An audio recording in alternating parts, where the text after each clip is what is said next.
Muy bienvenidos nuevamente a un repaso más de la lección de escuela sabática. En esta ocasión vamos a estudiar la lección número 4 que pertenece al tercer trimestre del año 2023. Esta lección lleva como título ¿Cómo nos rescata Dios? Y el texto para esta semana lo encontramos en el libro de Efesios, el capítulo 2, versículos 4 y 5, donde podemos leer de la siguiente manera: Pero Dios, que es rico en misericordia, por su gran amor con que nos amó, aun cuando estábamos muertos en pecados, nos dio vida junto con Cristo. Por gracia ustedes han sido salvados. Esta lección está basada en los primeros 10 versículos del capítulo 2 de Efesios. Y en esos primeros 10 versículos encontramos textos muy reconocidos. Por ejemplo, porque por gracia soy salvo por medio de la fe. Eso es muy conocido. No por obras para que nadie se gloríe. Éramos por naturaleza hijos de la ira. Son textos muy conocidos, así que es un tema muy familiar para nosotros, y se está hablando prácticamente de nuestra salvación, del rescate que se hace a la humanidad para poder conseguir la salvación. El día domingo estudiamos dos versículos, el 1 y el 2. El día lunes estudiamos solamente el versículo 3. El día martes los versículos 5 y 6. El día miércoles el versículo 7.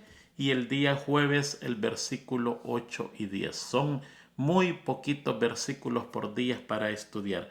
Así que vamos a tratar de explicar lo mejor que podemos estos versículos, siempre con la esperanza de que usted va a aprender un poquitito más de la Biblia y se le va a hacer un poco mejor explicar la lección el día sábado cuando le toque impartirla. Vamos a tener una palabra de oración antes de comenzar esta lección, para pedir una bendición sobre su palabra. Vamos a orar. Padre nuestro, te damos gracias, Señor, porque tu palabra está disponible para nosotros aún en estos días y la podemos estudiar con libertad.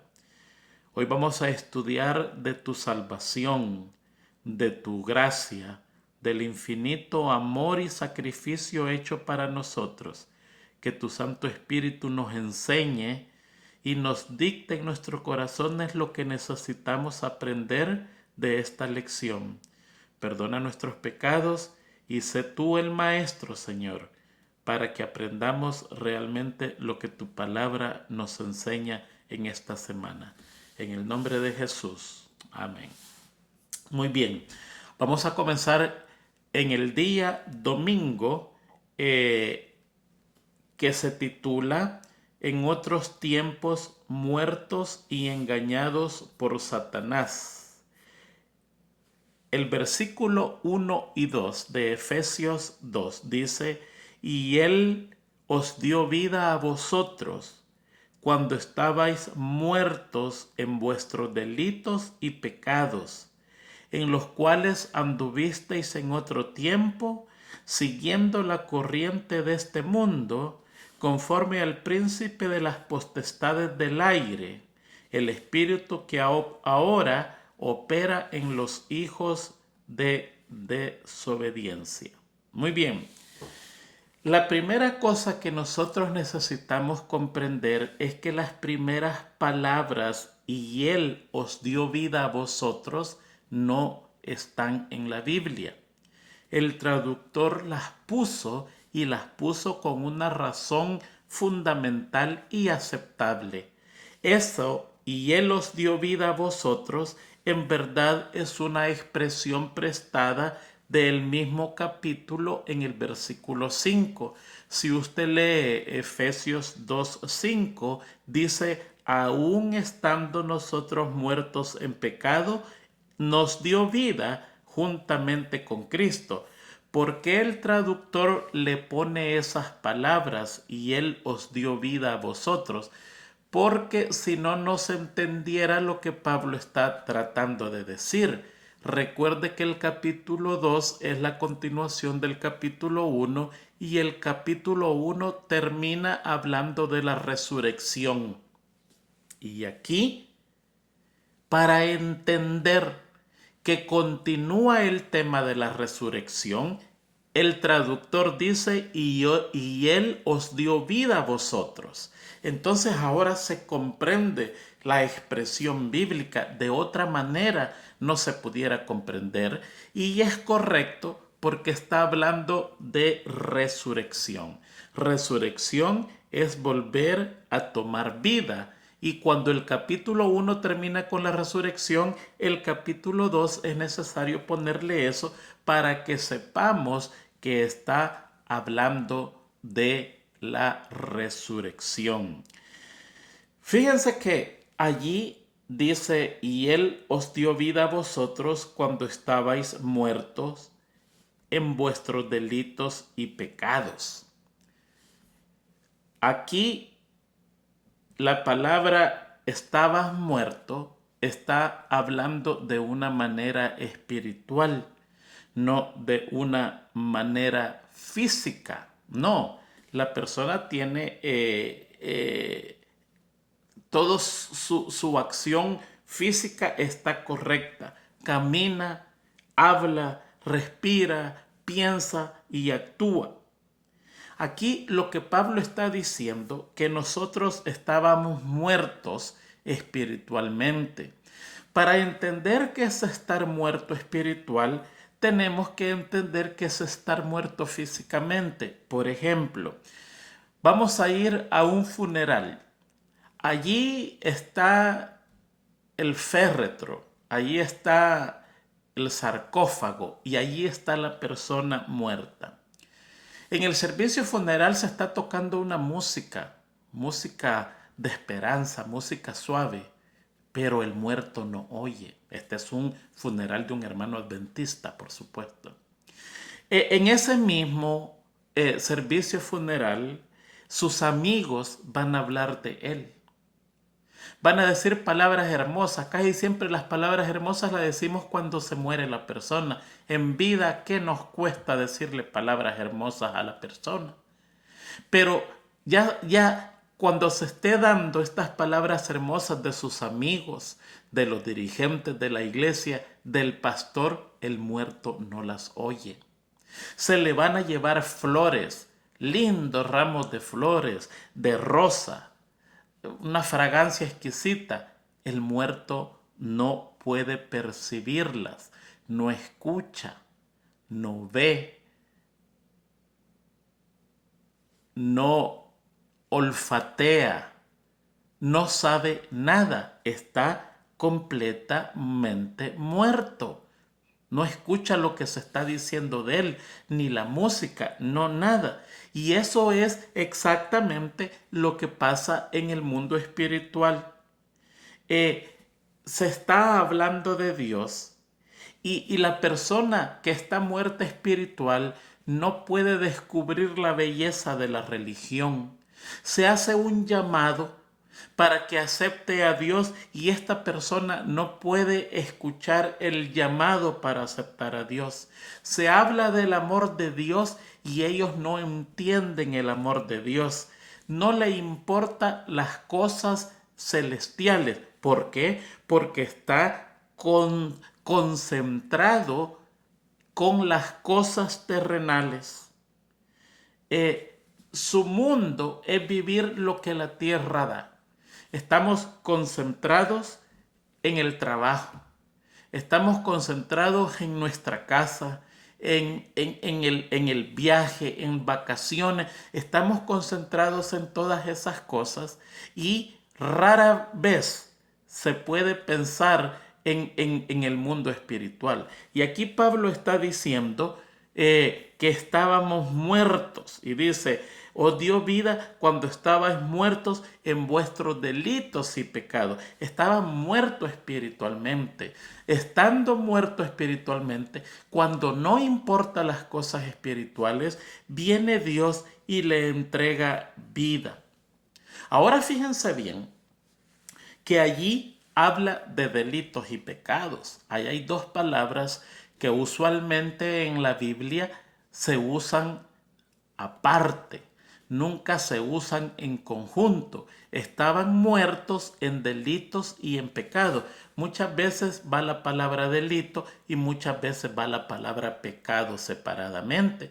Pero aquí el apóstol las está uniendo. Las está uniendo porque él quiere formar un clímax, el momento más cumbre para denotar que estamos muertos en dos cosas. La palabra delito significa resbalar, resbalar. Hubo un resbalón. La palabra pecado significa errar al blanco. Ese es el significado etimológico. Técnicamente, las dos palabras significan lo mismo, pero se aplican de una manera diferente. Entonces, llama la atención que aquí el apóstol usa las dos palabras delitos y pecados, ¿verdad? ¿Por qué? Porque aquí hay dos grupos de personas representadas, los gentiles y los judíos. Los gentiles viven sin ley y por eso es que menciona pecados, pero los judíos viven con ley y por eso menciona delitos. ¿Se da cuenta? Porque el gentil no tenía ley y sencillamente pecaba. Pecado es transgresión de la ley. Entonces cuando dice hubo un tiempo que ustedes estuvieron muertos a los pecados. ¿Quiénes son esos? Los gentiles. Pero también hubo un grupo que estuvo muerto por los delitos. ¿Quiénes son esos? Los judíos. Porque los judíos tenían ley y conociendo la ley resbalaban. ¿Sí se da cuenta la diferencia de estas dos cosas? Los judíos, por tener la ley y conocer la ley y no estar a la altura de la ley, entonces Pablo dice, tienen delitos. Conocen la ley perfectamente, no la cumplen como la tienen que cumplir, entonces ese es un delito. Los gentiles no conocen la ley y por no conocer la ley infringen la ley porque no la conocen. Eso es un pecado. Así que aquí está usando a estos dos cuerpos. Recuerde que Efesios es el mensaje de Pablo de unir a dos pueblos, de enseñar el misterio que estuvo mucho tiempo oculto. ¿Cuál era el misterio? El misterio de entregar el evangelio a los gentiles. Era el gran misterio de botar la pared de separación, la pared divisoria que ponía a un lado al pueblo judío y ponía al otro lado al pueblo gentil. El judío guardaba tanto el evangelio de Cristo que se hizo egoísta y no compartía las nuevas de salvación al mundo. Era solo para ellos una religión exclusivista, solo perteneciéndole al mundo judío. Pero aquí Pablo tiene la comisión de botar esa pared divisoria y llevar el evangelio al mundo gentil y que el gentil viniera a estar a un nivel igual que el mundo judío, el judío que aceptara. Y por eso es que él dice allí, una vez estuvimos muertos a los delitos y los pecados. ¿Quiénes estuvieron muertos? Judíos y gentiles por igual. Los judíos porque resbalaban conociendo la ley y los gentiles porque quebrantaban la ley sin conocerla. Pero Jesucristo vino a dar salvación a los dos grupos. Aquí el centro es Jesucristo, porque uno con ley pecaban, tenía delitos, resbalaban, y los otros sin ley también pecaban, no conocían la ley. Pero vino Jesucristo, murió en la cruz y allí entrega salvación a los dos grupos, a los que pecaban con ley y a los que pecaban sin ley.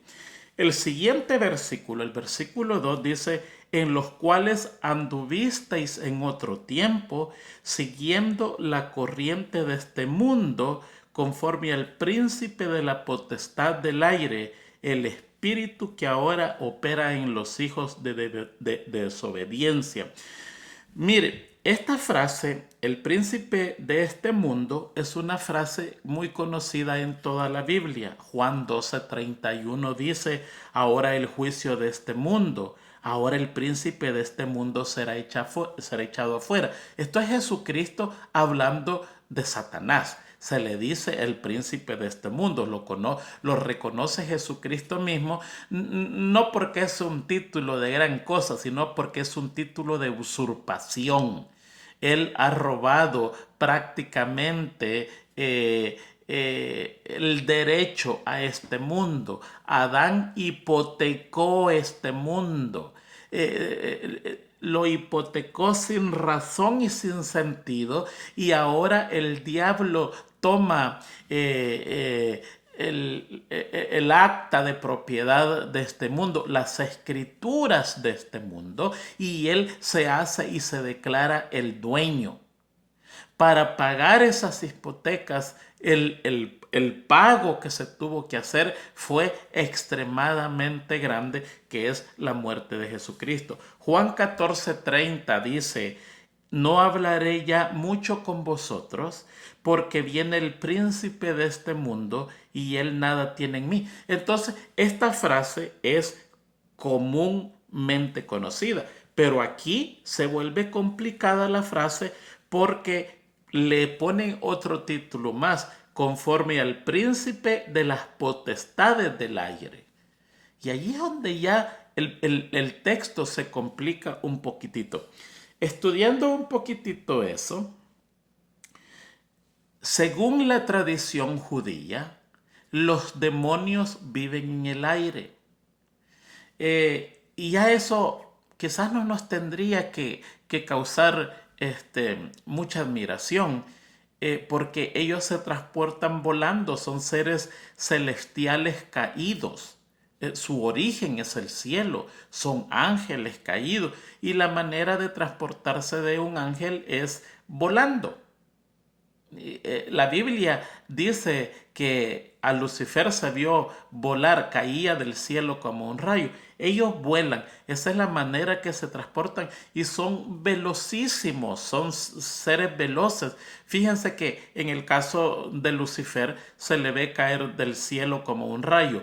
¿Cuánto es la velocidad de la luz? Es excesivamente rápido. Puede circundar la Tierra muchas veces en un segundo.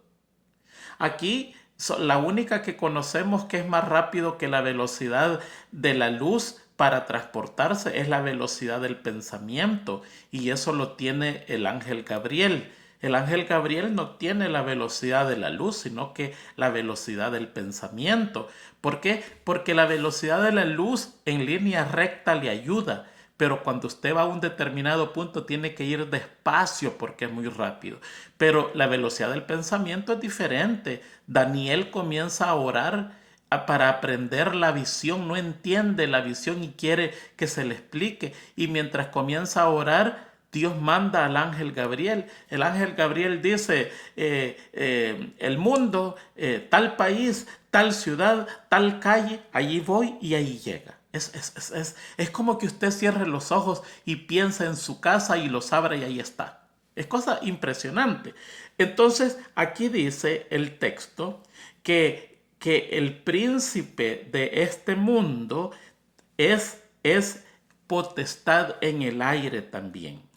Y, por supuesto, los judíos creían que el cielo, este cielo, la atmósfera de nosotros, está cundido, está lleno, está infectado, pudiéramos decir, de las huestes demoníacas. Y aquí el apóstol parece que está de acuerdo con la opinión de los judíos y de los paganos. Entonces, ¿qué pasa? Esa es la región donde ellos se pueden movilizar. Si un ángel malo quiere ir de aquí al Japón, no va a agarrar un barco. No, él va a volar y va a llegar en cuestión de segundos, sencillamente. O sea, ese es el medio donde ellos se mantienen y una de las formas más fáciles para llegar de un lugar a otro y tentar al hombre. Hay otros que dicen que también cuando se le llama la potestad del aire, es porque ellos tienen el permiso de crear tormentas y vientos y todo eso. Es interesante esa manera y se apoyan en el libro de Job. Si usted lee Job, allí hay muchas cosas que pasan que es movido por la naturaleza. Por ejemplo, la muerte de los hijos de Job. Dice, y un viento fuerte sopló y botó la casa. ¿Ve? Entonces dicen, es potestad del aire, tanto para transportarse como para crear males que afectan la tierra. Y hasta cierto punto hay razón, porque todos los torbellinos y huracanes y todo eso no es obra de Dios, es obra del maligno. Y por eso es que posiblemente aquí se le llama al príncipe de este mundo, que también tiene potestad del aire. Muy bien, yo creo que con eso cubrimos el día domingo. Vamos a ir prontamente al día lunes. Entre otro tiempo, engañado por nuestros deseos es el título, y está hablando del versículo 3. ¿Qué dice el versículo 3?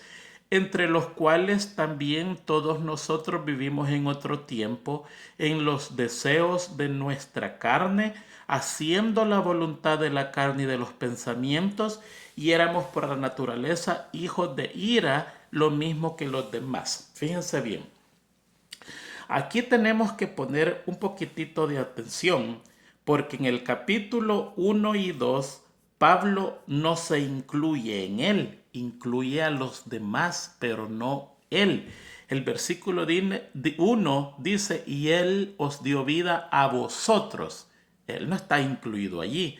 Cuando estabais muertos en vuestros delitos y pecados, son ustedes los que estaban muertos, en los cuales anduvisteis en otro tiempo. Ustedes anduvieron en otro tiempo, siguiendo la corriente de este mundo. Él, en el versículo 1 y 2, no se incluye él, pero en el versículo 3 ahora se incluye él. Dice, entre los cuales también todos nosotros vivimos en otro tiempo. O sea, el versículo 1 y 2, él incluye al resto, pero no va él. Pero en el versículo 3 ahora se incluye Pablo. ¿Por qué? Hay varios comentarios acerca de estos versículos, y yo me quedo con el comentario que hace mucho más sentido a la explicación. En el versículo 3 dice, entre los cuales también todos nosotros, no solo ustedes. En versículo 1 y 2 habla de ustedes, pero en el versículo 3 habla todos nosotros, vivimos otros tiempos en los deseos de nuestra carne, haciendo la voluntad de la carne y los pensamientos, y éramos por naturaleza hijos de la ira, lo mismo que los demás. ¿Por qué? Porque en el versículo 1 y 2 Pablo está hablando de los pecados de los efesios. Y el pecado de los efesios no era el mismo pecado del apóstol Pablo. Y por eso es que hay delitos y pecados. Porque el pecado de los efesios era la idolatría y la hechicería. Eso no lo tenía Pablo. Pablo no era ni idólatra ni hechicero. Y por eso es que en el 1 y el 2 él habla de ellos con un pecado diferente.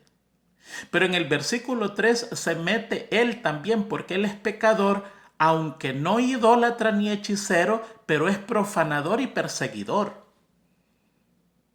Era profanador y perseguidor. La misma Biblia dice que cuando perseguía a los cristianos hacía profanar, hacía blasfemar el nombre de Cristo. Estaba tan enconado en contra del cristianismo que profanaba el nombre de Cristo, hablaba mal de Cristo. Eso es profanación.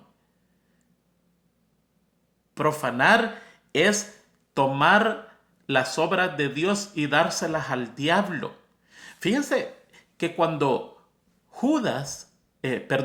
Esteban fue muerto, Pablo estaba allí y el espíritu de profecía dice que contempló el rostro de Esteban y vio que le brillaba el rostro de él.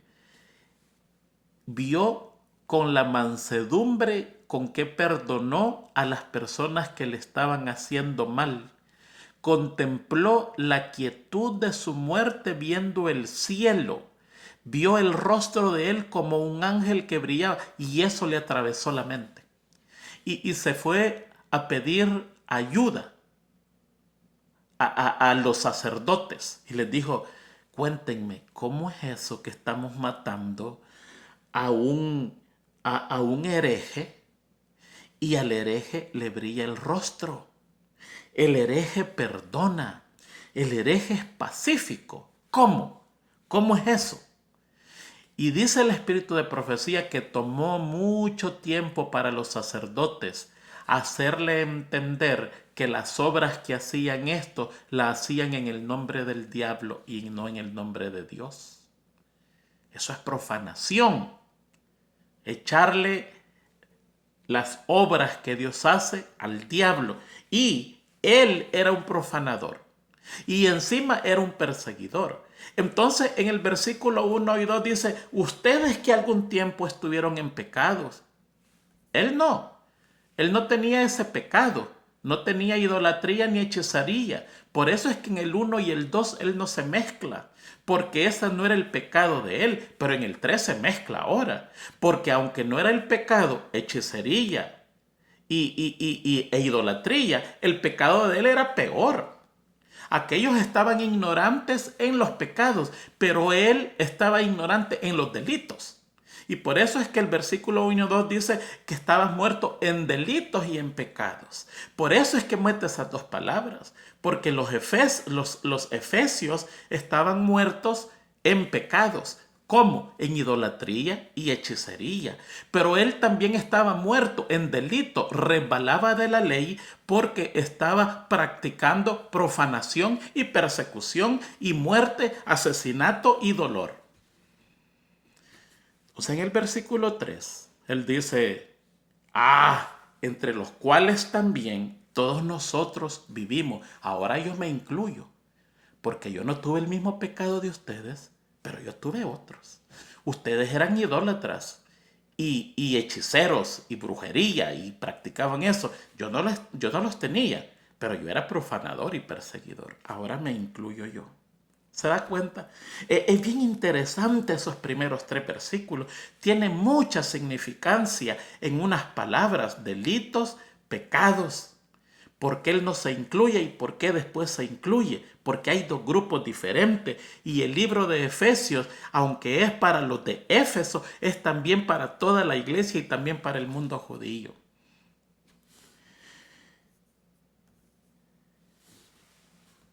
En los deseos de nuestra carne, haciendo la voluntad de la carne y de los pensamientos. ¿Cuál es la voluntad de la carne?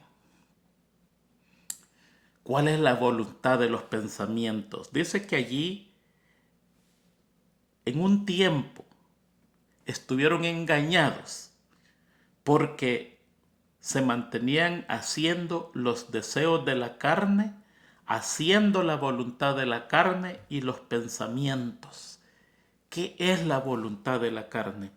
Si vamos a la Biblia, ahí encontramos un catálogo inmenso donde están enumerados lo que es los deseos de la carne. Gálatas 5:19 dice, y manifiestas son las obras de la carne, que son 1, 2, 3, 4, 5, 6, 7, 8, 9, 10, 11, 12, 13, 14, 15, 16, 17, 18. Por lo menos 18 menciona allí en este infame catálogo del infierno que la gente que sigue los deseos de la carne, lo estudia a la perfección. Y no necesita ni estudiarlo porque viene ya adentro, ya viene el humano alambrado para pecar.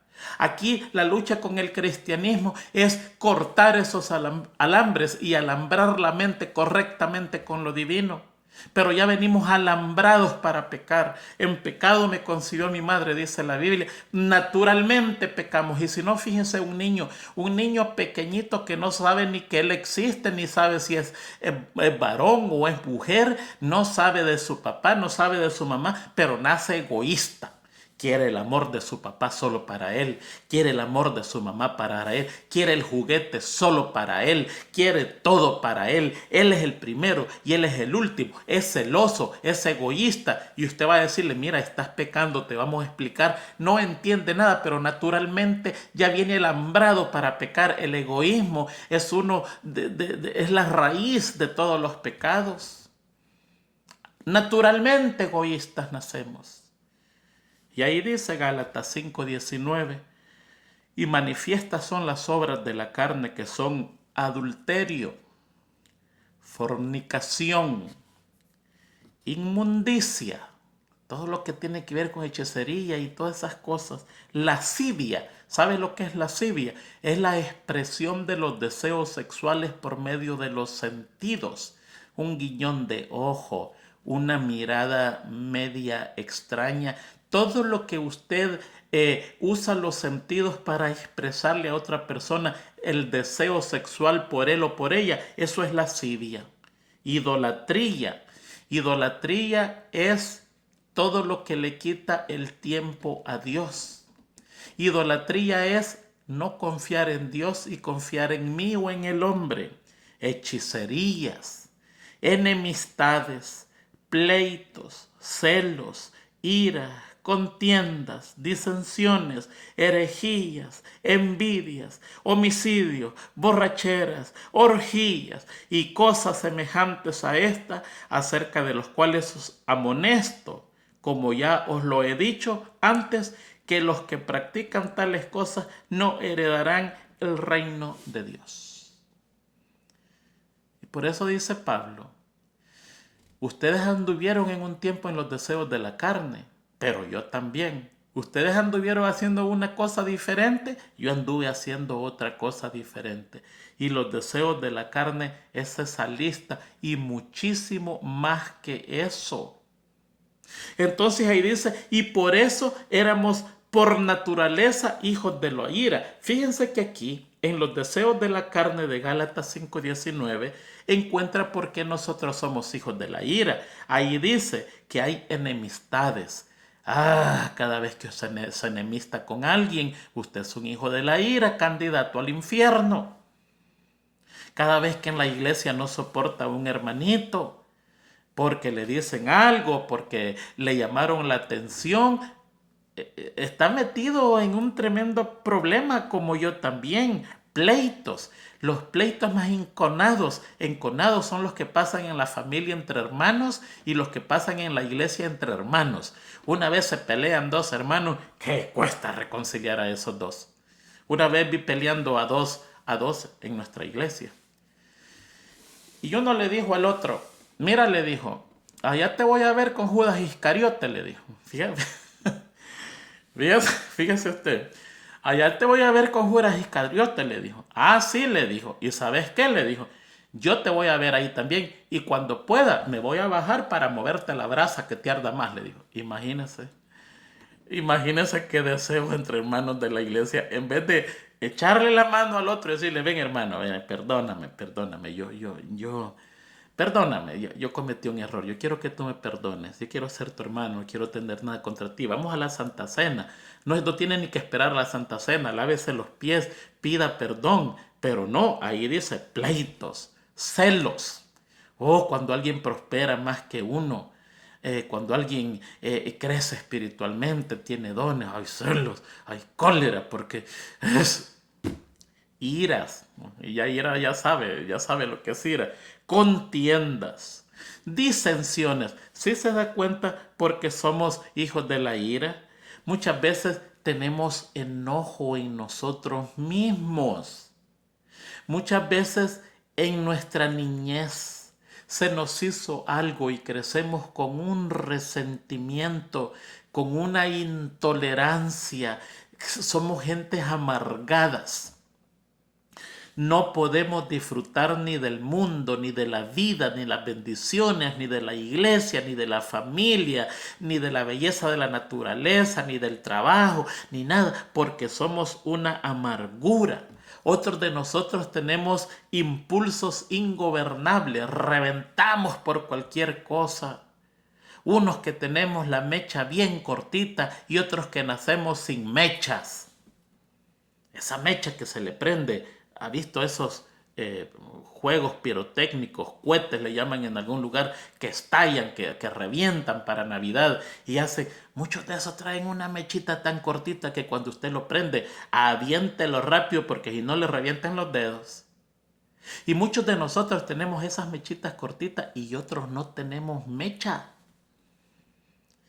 Y por eso dice aquí el versículo 3, que porque hacíamos la voluntad de la carne y de los pensamientos, éramos por naturaleza hijos de la ira. Gente que no puede gobernar sus impulsos. Gente que es agresiva en nuestra iglesia, en la familia. Gente agresivísima. Hijos de la ira. Pero no para allí.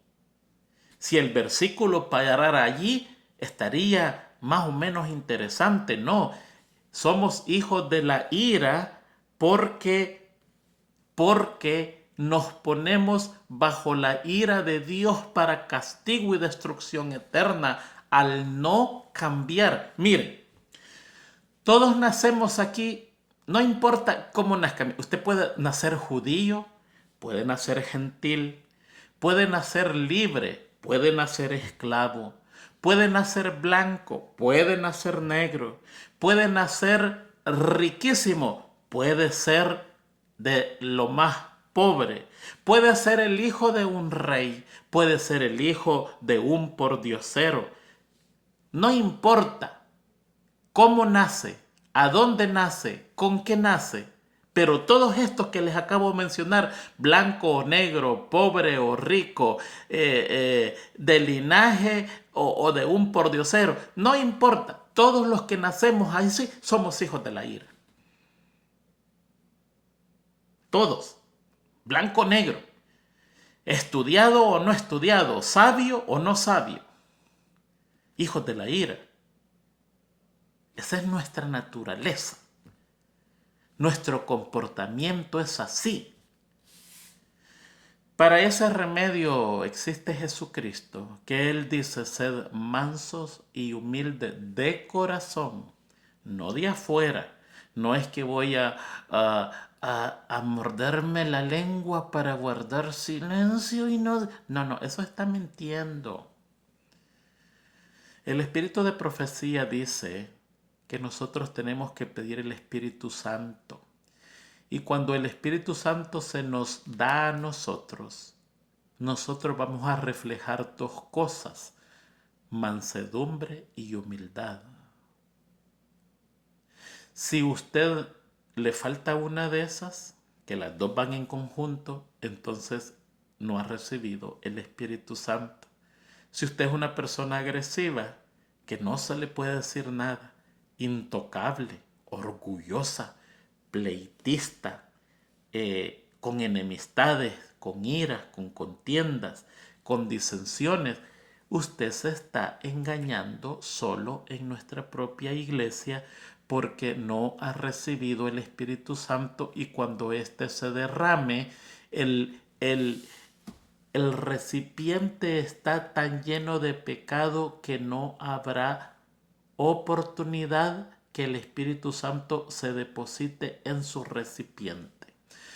Por eso es que hay que pedir ahora el Espíritu Santo para que Él elimine, limpie esa vasija de barro, para que cuando sea derramada cuando sea derramado el Espíritu Santo dijo, sí, esta vasija ya está limpia. está vacía de orgullo, de envidia, de celos, de contienda, de ira. No es más un hijo de la ira, es un hombre manso y humilde. Entonces yo puedo entrar de ahí y lo voy a henchir con mi poder. Y allí es donde se va a notar la diferencia entre el salvado y el perdido.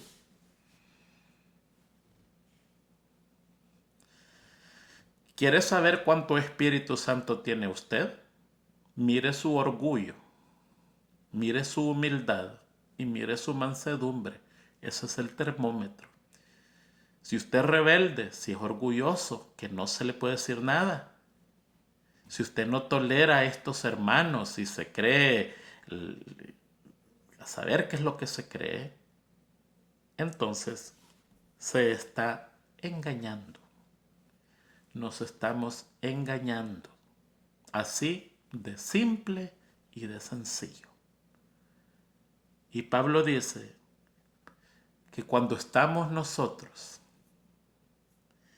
bajo las obras de la carne, haciendo lo que la carne le encanta y lo que los pensamientos le encanta, entonces somos hijos de la ira.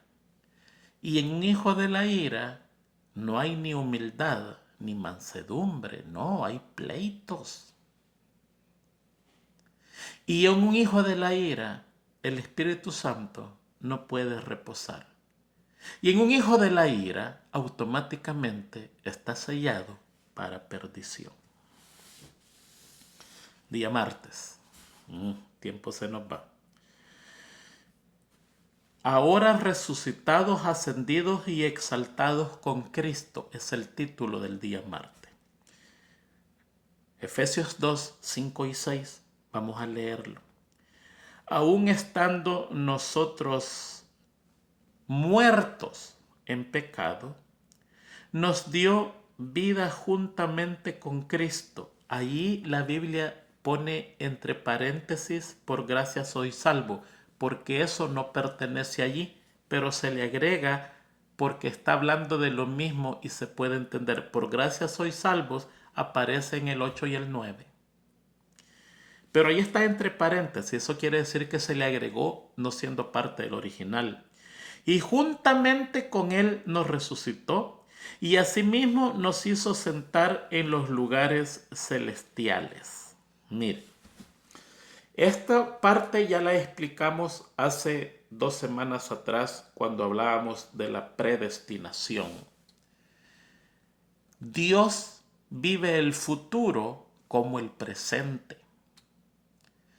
Y cuando Él da una promesa del futuro, Él la considera una realidad, porque esa promesa se va a cumplir, se quiera o no se quiera, se esté de acuerdo o no esté de acuerdo, no importa, esa promesa se va a cumplir. Por eso es que tocábamos los textos, porque Dios no es un Dios de muertos, sino de vivo. Y ahí menciona a Abraham, a Isaac y a Jacob, y ellos están muertos todavía. Tocábamos el texto que decía que Jesucristo fue inmolado desde la fundación, desde antes de la fundación del mundo. Pero nosotros vimos a Jesucristo hace 2000 años atrás inmolado. Esa fue la manifestación, pero Dios habla en tiempo presente porque para Él puede vivir el futuro en tiempo presente. Él se puede dar cuenta en este momento de la entrada gloriosa. Él se puede sentar en su trono y ver a todos los santos entrando en gloria. ¿Por qué no, si Él es Dios? Las cosas a veces no nos hacen sentido a nosotros. Pero para Dios no tiene que hacerle sentido. Él es el sentido de las cosas. 2 cosas diferentes. Para Él no le tiene que hacer sentido las cosas.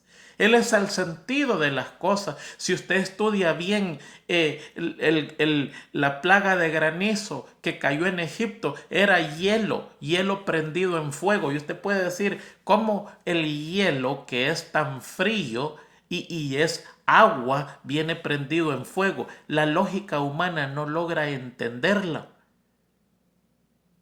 Y Dios le tiene sin cuidado. Porque el sentido del hombre no logra entender eso, pero Dios sí. Porque su sentido no trabaja así, sino que Él es el sentido de las cosas. Y aquí está diciendo, nos dio vida cuando estábamos muertos en delitos y en pecados. ¿Sí se da cuenta? ¿Ve por qué? No habíamos ni siquiera nacido cuando eso pasó. Nos dio vida juntamente con Cristo. ¿Cuándo resucitó Jesucristo? Hace 2000 años. Allí me dio vida. Yo ni siquiera había nacido. Faltaban más de 2000 años para que yo naciera y juntamente con Él nos resucitó. Ya me resucitó anteriormente y asimismo nos hizo sentar en los lugares celestiales. Ya Dios se dio cuenta que por mi propia decisión yo voy a ser salvo. O ya Dios se dio cuenta que por mi propia decisión yo me voy a perder. Dios no tiene nada que ver con su decisión. Él ya hizo lo que tenía que haber hecho. ¿Cuál fue lo que hizo el Señor? Mandar a su Hijo unigénito para que muriera. Jesucristo vino. Ya la deuda ya se pagó. Ya se hizo por el humano lo que se tenía que hacer. Pero la decisión no es de Dios. La decisión es suya y es mía. Y allí no se mete Dios. Allí respeta a Dios. Él no tiene nada que ver con su decisión y mi decisión, pero Él en su omnisciencia, en su conocimiento perfecto del futuro, Él puede ver las cosas. Yo puedo saber mañana más o menos lo que va a pasar. Yo puedo decir mañana a las 9 de la mañana me voy a levantar y voy a ir a la tienda a comprar comida. Ese es un futuro incierto, eso lo conoce el diablo. Pero que a las 9:01 me voy a tropezar en la piedra y me voy a romper un dedo, eso yo no lo sé. Tampoco el diablo lo sabe, pero el Señor sí lo sabe. Entonces, como Él conoce el futuro perfecto, Él conoce si yo me pierdo o yo me salvo. No porque Él haga nada por mí. Mi decisión es mi decisión, pero Él sabe cuál va a ser mi decisión. Y por eso es que el versículo 3 está diciendo muy claro allí, que cuando estábamos muertos, Él nos dio vida juntamente con Cristo y nos resucitó. Ya resucitamos, ya Él pudo verlo. En el día glorioso de la venida de Jesucristo, Él se dio cuenta que Tony García resucitó. Esa es mi esperanza. Ese es mi sueño. Y si Dios así lo vio, ¿por qué no lo voy a ver yo así? Y encima me hizo sentar en el trono ya. Ya el Señor ya vio que Tony García fue resucitado y que subió al cielo y que se sentó a la par de Jesucristo en el trono. ¿No es glorioso eso? Ya está hecho. Por eso es que la Biblia dice, no dejes que otro tome tu corona. Ya está hecha tu corona. Ya se preparó esa corona. Mire, en el grupo Berea, yo puse todos esos pensamientos juntos. Se llama la corona de los cielos. Mire, la corona en los cielos. Esa corona la entrega Jesucristo. Esa corona lleva las estrellas de las almas que usted lleve a los pies de Jesucristo y dice que en el cielo no va a haber una corona sin estrellas. Por lo menos una tiene que llevar esa corona. Esa corona, unas brillan, otras son opacas y eso depende de nuestra actitud aquí en la tierra. Esa corona la confesionan nuestros ángeles, el ángel de la guarda. Cuando yo muero o no sé en qué momento él la confesiona, no tenemos esa información y la tiene guardada allí. Y esa corona tiene mi nombre. Es personal. No es que tráigame cualquier corona para él. No. Esa corona la hizo el ángel que me guardó en esta tierra y él conoce todas mis obras y de acuerdo a mis obras se ha hecho esa corona con las personas que yo he llevado al evangelio. Esa corona va a brillar o va a ser opaca y allí tiene un nombre escrito. Dice Tony García, nombre terrestre, pero el nombre del cielo yo no sé cuál va a ser. Ya está hecha. La mansión ya está preparada. El vestido ya está preparado. Cuando alguien se pierda, posiblemente le va a decir, miren, enséñale lo que había para este. Y le va a decir, mira, aquí está tu corona con tu nombre. ¿Sabes qué? No la quisiste. Se le borró y se le puso otro nombre. Y por eso es que dice, no dejes que otro tome tu corona, porque para Dios la salvación, para el Padre la salvación es tan certera que Él en su omnisciencia infinita ya vio nuestra salvación, ya vio que nos dio vida, ya vio que nos resucitó, ya vio que entramos al cielo y ya vio que nos sentamos con Él en su trono, ya lo vio. Es cosa suya y mía la decisión de salvarnos, pero Él ya lo vio. Dice de que la historia de que una vez estaba reunido el rey Enrique el IV de Francia con el duque de Alba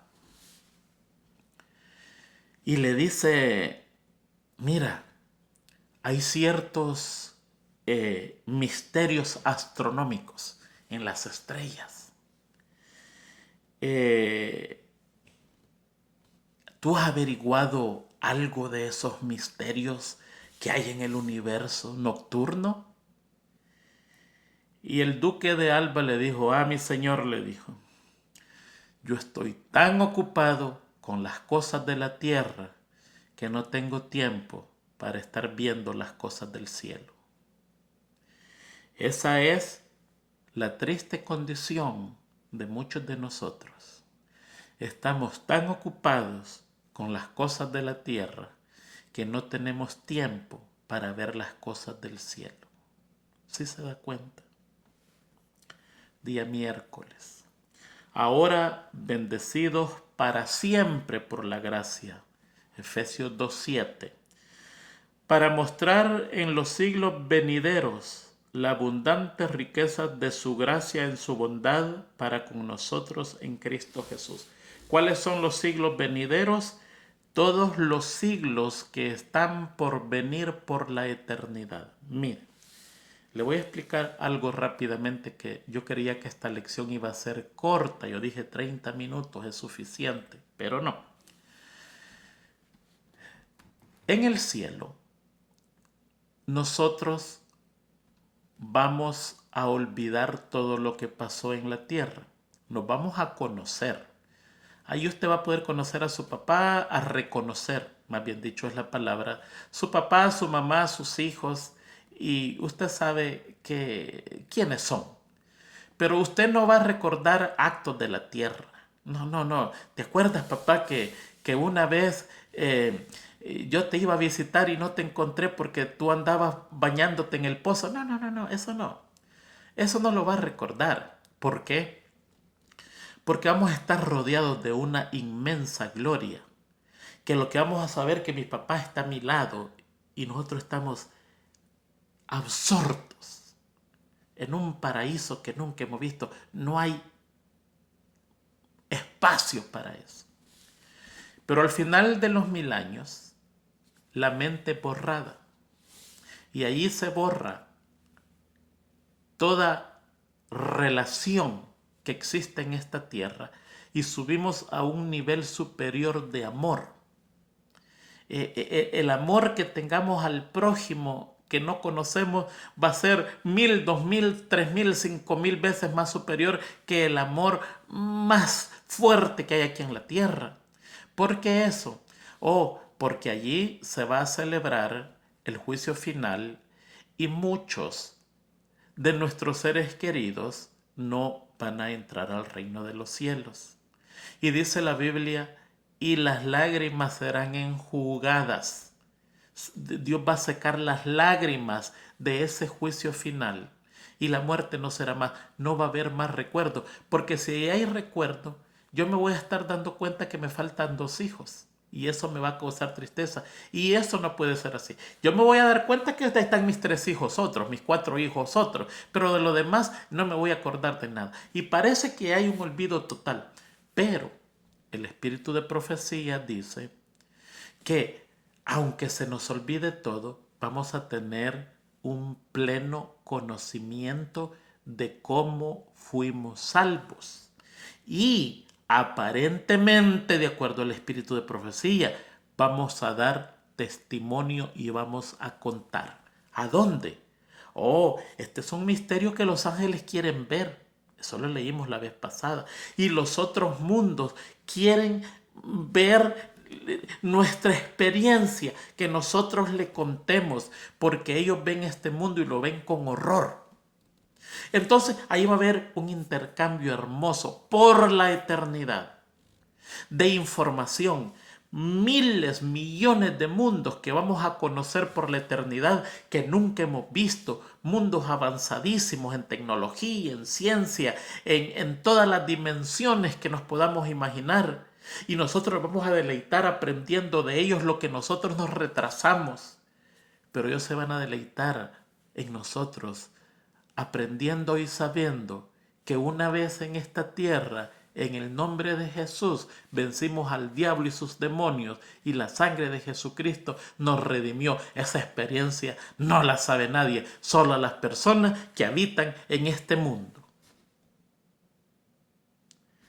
Y por eso dice Gálatas 2:7, para mostrar en los siglos venideros las abundantes riquezas de su gracia, en su bondad, para con nosotros, en Cristo Jesús. ¡Qué tremendo texto! Para demostrar por los siglos venideros, por la eternidad, las riquezas abundantes de la gracia de Dios, esa gracia que nunca se acaba, son nuevas cada mañana, grande su fidelidad, y le vamos a mostrar a todo el universo las abundantes riquezas de su gracia que Él tuvo para con nosotros por medio de la muerte de Cristo. ¡Qué hermoso! Efesios es hermoso.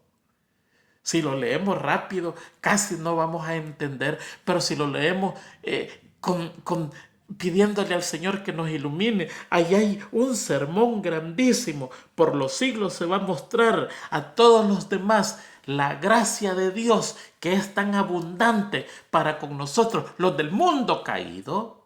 Y esa gracia fue dada a nosotros por medio de Jesucristo. ¡Qué cosa más impresionante! Día jueves, para ir terminando.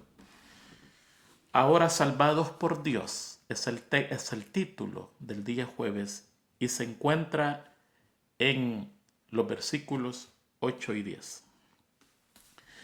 Porque por gracia sois salvo, por medio de la fe, por gracia. Usted no hace nada, por más bueno que haga todo lo que usted hace, no se salva por eso, sino porque Dios lo quiere salvar. No es suficiente. La vida de un mártir no es suficiente. No lo es. Esa es la máxima ofrenda que un ser humano puede dar por el cielo, la vida, el martirio. Y eso no es suficiente porque el martirio del Hijo de Dios, que es Dios, no puede ser comparado con nada. Nosotros al final somos criaturas y se nos sentenció que el día en que se comiera del árbol de la ciencia del bien y del mal íbamos a morir. Pero eso no es el caso de Dios. Eso no es el caso de Jesucristo. Para Él no hay sentencia de muerte. Él es vida. Y por eso es que Jesucristo dice, yo pongo mi vida. A mí no me la pueden quitar. No, nadie puede quitarme la vida. Por eso es que Él se tuvo que hacer humano, porque como Dios no puede morir, pero como humano sí. Y se revistió la mitad Dios, mitad hombre. Y lo que murió allí en la cruz fue la mitad hombre, la mitad carne, la mitad sangre, la otra mitad no. Eso es misterio que nunca lo vamos a entender. Y ni siquiera intentemos penetrar ahí, porque son misterios que solo son de Dios, y por la eternidad va a seguir siendo un misterio donde ni ángeles, ni seres de ningún mundo, ni los de aquí redimidos podrán entender. Es un misterio que solo le pertenece al Padre, al Hijo y al Espíritu Santo. En la muerte de Jesucristo dice el espíritu de profecía, la Trinidad se desgarró. Bien cortita, pero es profunda. Hubo un desgarramiento. ¿Sabe lo que es desgarrar? Desgarrar es una manera grotesca, lo más grotesco que puede haber para morir. El potro, le decían antes, en el tiempo medieval, donde sacrificaban a los hijos de Dios. Agarraban sus extremidades, los brazos y las piernas, y lo amarraban a 4 bestias, y golpeaban las bestias que caminaran en sentido opuesto hasta que se desyuntaba, se desgarraba.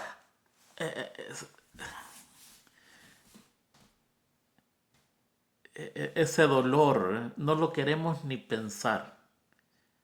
Desgarramiento, músculo, hueso, tendón, venas, la persona en vida. Y cuando Jesucristo muere, se desgarra la Trinidad. Nunca antes había pasado eso. Hay un sufrimiento profundo. Es tanto el pecado, es tan ancho el pecado, que Jesucristo dejó de sentir el amor del Padre y del Espíritu Santo. No porque no le tenían amor, no. Es porque era tan amplio eso. Y por eso es que él tuvo que decir, Dios mío, ¿qué ha pasado? ¿Por qué yo no te siento a ti? ¿Por qué me has dejado? Somos salvos por gracia, porque Dios permitió que su Hijo muriera. Esto no es de nosotros, dice, es un don de Dios. No por obras para que nadie se gloríe, no son sus diezmos, no son sus ofrendas, no son sus sacrificios, no es nada de eso. Es la gracia del Padre que me perdona y me lleva al cielo. ¿Por qué? Porque somos hechuras suyas, dice el versículo 10. Porque Cristo nos creó para buenas obras, las cuales se prepararon de antemano para que anduviéramos en ellas. ¡Qué tremendo mensaje de la gracia divina! ¿Sabe cuál es lo triste? Mire, ¿por qué el hombre fracasa en grandes negocios? ¿Sabe por qué fracasa en grandes negocios? Porque la suma que invierte es muy poquita. Para que usted sea exitoso en un gran negocio, tiene que invertir grandes sumas de dinero. Y todo aquel que quiere poner un negocio grandísimo con poquito dinero, fracasa. Pero eso no es lo que pasa con Dios y nosotros. Él tiene gracia suficiente para nosotros y un capital suficiente. ¿Sabe cuál es el problema de nosotros? Que teniendo esa cuenta millonaria que Dios nos ha puesto a nuestro nombre, ahí dice, por gracia soy salvo. ¿Sabes qué, Tony García? Te acabo de abrir una cuenta en el cielo donde tienes abundantes tesoros de la riqueza de la gracia de Dios que no te puedes ni siquiera imaginar, para que mostres por los siglos la abundancia de las riquezas de la gracia de Dios. Tienes un tesoro, ahí está tu cuenta, aquí está tu tarjeta de débito para que vayas a la máquina y saques dinero. Y yo, sabiendo que tengo millones y millones y millones, voy a esa maquinita ahora y solo voy a sacar 7 centavos. Esa es la ironía del hombre. ¿Por qué no saco 2 millones? ¿Por qué no saco 5 millones y comienzo a esparcirlos por todos lados? Si ese banco de gracia no se acaba, son nuevas cada mañana. Nunca decayeron tus misericordias, son nuevas cada mañana. Oh Señor, cuán grande es tu fidelidad. Tú eres fiel, nosotros somos el fracaso.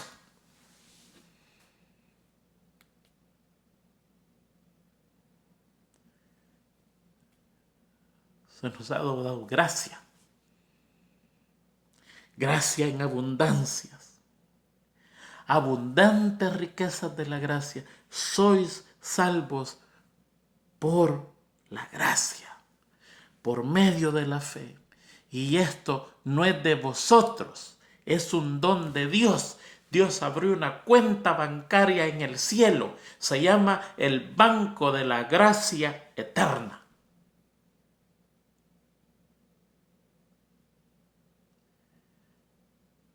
Y las riquezas no se pueden medir.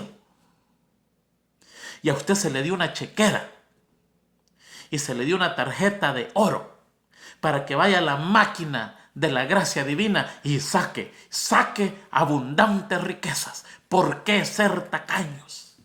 ¿Por qué perdernos si esa abundante riqueza ni siquiera es de nosotros, es un don de Dios?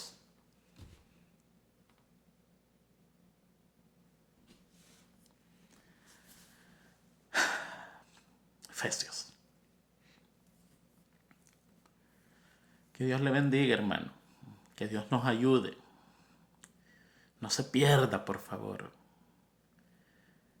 El continuo llamado para nosotros, no nos perdamos.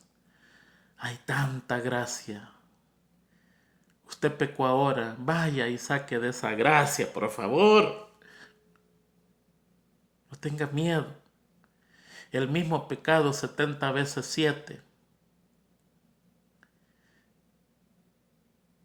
Dice la palabra del Señor. El mismo pecado 70 veces 7. Y a veces por un pecado, no es que es grande mi pecado. No quiero ir a abrir la cuenta bancaria celestial y descubrir la abundante riqueza de la gracia de Dios. No quiero. Ahí ando lloriqueando, llorando, sufriendo, penando, con ese bulto encima,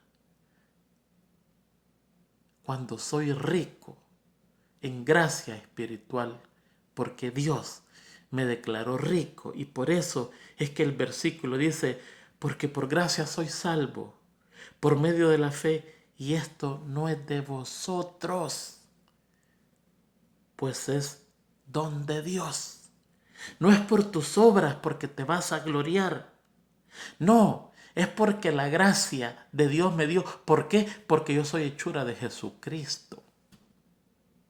Cristo me ama tanto. El Padre me ama tanto. El Espíritu Santo me ama tanto. Porque somos a imagen de ellos. Que Dios le bendiga, hermano. Cuídese. Le deseo lo mejor. Sigamos estudiando la palabra de Dios, que está sumamente interesante. Efesios es un libro profundo, es hermoso y nos trae tanta bendición para acercarnos al cielo. Feliz semana a cada uno de ustedes.